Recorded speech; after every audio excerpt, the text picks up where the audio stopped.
every herb isn't for everyone.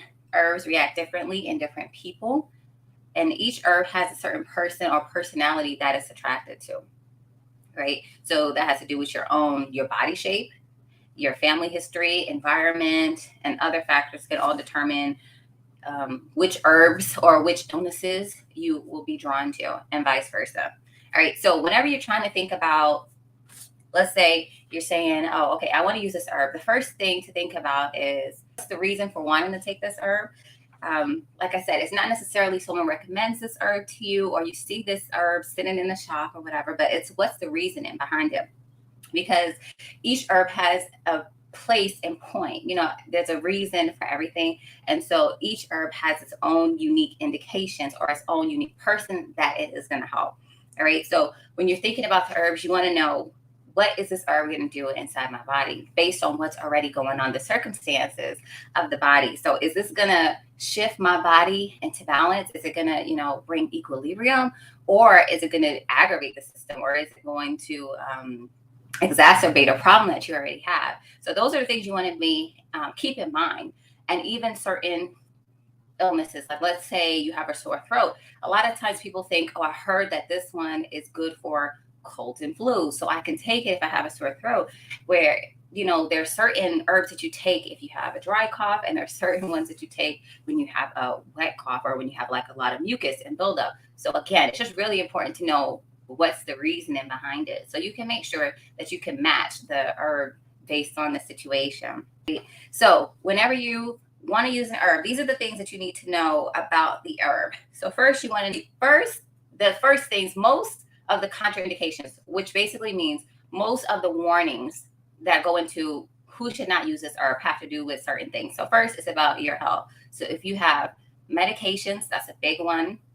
And if you have pre-existing conditions. So with the medication, as far as it goes, the first thing I say is, if you go to the doctor, they say that your levels are elevated or something like that, take it seriously and try to nip it in the bud, or try to, change it with diet and other lifestyle factors, so you don't have to use medication to then try to moderate imbalance. So that's what you want to do first, because, most herbs, the herb and drug interactions are a big thing when it comes to the warnings or the contraindications of when you should not use herbs. So when you have a medication, you do narrow the list of herbs that you can use. So if you can help it, make sure that you don't get into that situation in the first place. The other thing is, you don't want to take an herb that you're already taking a medication for. So if you're already taking, like, for some of the big contraindications are with high blood pressure. So if you're already taking high blood pressure medications, then you don't want to take an herb that's going to do the same thing,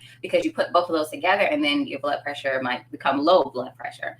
So you just want to be cautious. So pretty much, as I said, there are some options. There's always some options where when you have medications, there are some that can help you, but it's just better not to get to that point.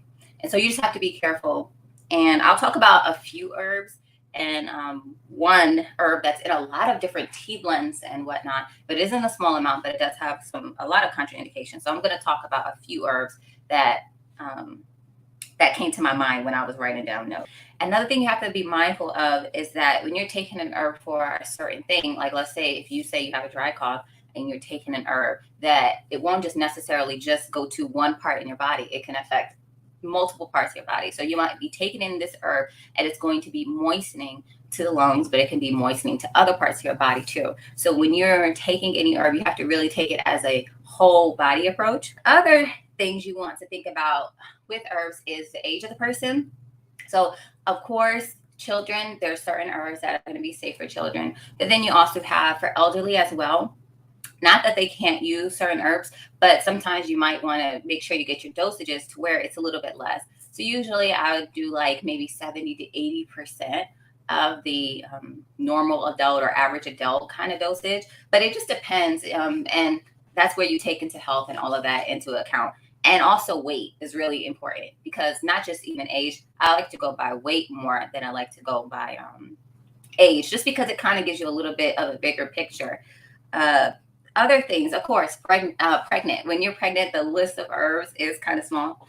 And the reason why you can't use them when you're pregnant is some may have some kind of chemical that's not good for a fetus, but most of the time it has to do with some herbs that can actually stimulate contractions. The other thing is dosaging. So a lot of times it's like, okay, you may take a herb and you're saying, oh, I didn't feel anything. And so the thing that people do always is they just add more. And you don't want to add more and more and more.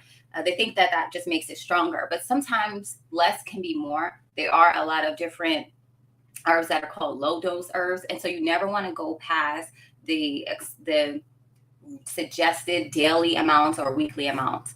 And so you just really got to be careful with that. And I always suggest before you decide to up a dosage or double it or anything like that, what you could do is you can steep it longer. So if it's a tea and you steeped it for, 8 to 10 minutes, try 15 to 20 minutes, or you can actually try infusing it overnight. And some herbs may be better if you do like a cold infusion. So some herbs like skullcap is actually thought to be more potent when you do a cold infusion of it. And so just play around with it first, or maybe try a tincture of it or something like that first before you decide to go up. So just really be careful and be cautious when it comes to dosages. So if you are buying herbs, let me see if I have a package of something. No, that's my own. For some herbs, a lot of times they're very generic, but sometimes it'll tell you what the serving is on it. So like this one, let's see. It says 65 servings. So like this one says place 1 teaspoon to 2 cups of water for this herb. And so you just always want to, especially if it's your first time, go with what's on the packaging or what's on the label. A lot of times it is really generic. So when it's like a dried herb, you can always just do about a teaspoon to a cup. That one's at a teaspoon to 2 cups. So just be mindful, look at the label. But if it doesn't have anything, just do a teaspoon, a cup. That's normal. That's standard for most herbs. And then also for flowers, it's about a tablespoon. And that's dried. So just always stick to the dosaging and don't try to do more unless you actually, have used less before. The last part that I want to talk about is that herbs have different levels of safety. And so you want to know where the herb falls before you use it first. I pray that you enjoyed this Herbal Safety 101 video. If you would like the full 4 levels of safety mini course, it is actually open and it is completely free. You can sign up down below with the link in the bio or in the pinned comment. Be sure that you like this video and stay tuned for more.